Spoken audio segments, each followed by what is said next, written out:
Hello and welcome to Indiana Arts Desk. I'm Marcus Jackman. Thanks for tuning in.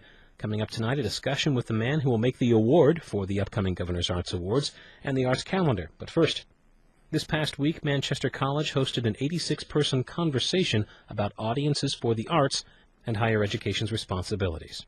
Parker Martin is Manchester's president on leave, and he arranged the program. What this conversation is a chance to kind of bring those things together, the art institutions and the educational institutions, and see what we can connect.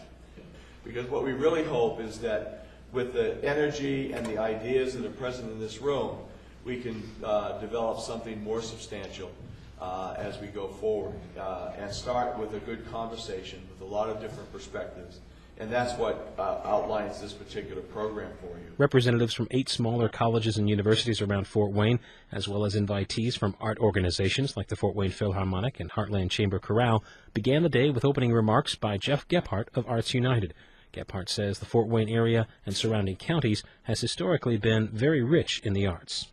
And it's strong and it's rich for a lot of reasons. One of the reasons is that since time immemorial, there have been ready audiences for the activities that those of us in the nonprofit community work to provide.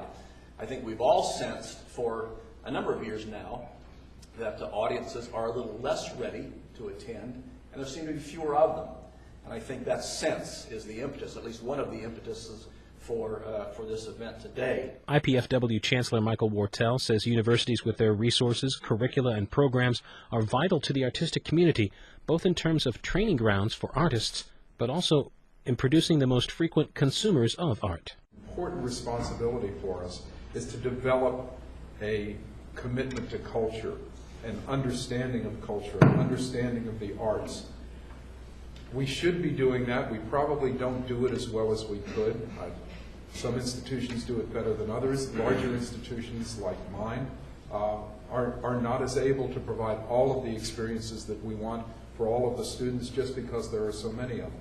Mike Berry with the Fort Wayne Philharmonic says from his organization's point of view, the key isn't education so much as it is building audience. He says the key to that is getting people into the concert venue that very first time to have the chance to appreciate it. And possibly hook them. The opportunity to do that threshold experience at any level of education, within the schools, within a university, a high school, we're just starting it earlier, we're hooking them sooner, we're helping them appreciate the value of live classical music. I think anything that can come out of this that will help us identify ways to do that are good. But Beth Outland says the question of how to create audiences is the wrong way to look at the problem. She says creating an audience or growing an audience is an outgrowth of other projects, like giving more people the skills of fine arts and giving them an aesthetic context within which to interpret and apply art in their lives. People who have highly tuned higher level thinking skills, people who have highly adaptive critical thinking skills, and people who have an ability to examine something and pick apart the aesthetic values of it and understand, explore, enjoy, and be challenged by that. Those are what turn into an audience. But unless you create those individuals, you can't have an audience. You can bribe people to come sit in a seat for an event by making it mandatory and things like that. But that's not creating an audience. That's creating a warm seat for a couple of hours, perhaps. Part of the focus of the conversation was beyond growing audiences in the mainstream ethnic and socioeconomic community, bringing new audiences to the arts and new art forms. But Marshall White, the executive director of Unity Performing Arts Center in Fort Wayne, says that is a limited way to look at the arts and a limiting way to talk about cultural exchange. We have got a concept about arts that only appeals to one culture. So you can't even communicate with cultures that you don't even draw, you don't even engage. And I think the arts community, it looks at the arts from the perspective of targeting those cultures, not engaging those cultures. And when you just target people, you don't really want what they have to offer, you just want them to have what you have to offer. And to me, the arts are deeper than that.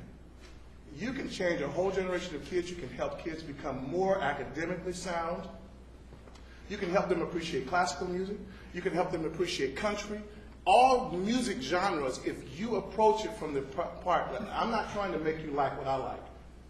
I want to like what you like. And in the meantime, maybe I can share a little bit of what I like. Manchester College will be compiling a transcription of all that was put forward during the day-long conversation about audiences soon to be available to anyone interested in furthering the discussion. For more information about any upcoming meetings or initiatives, contact Parker Marden's office at pgmarden, M-A-R-D-E-N, at manchester.edu.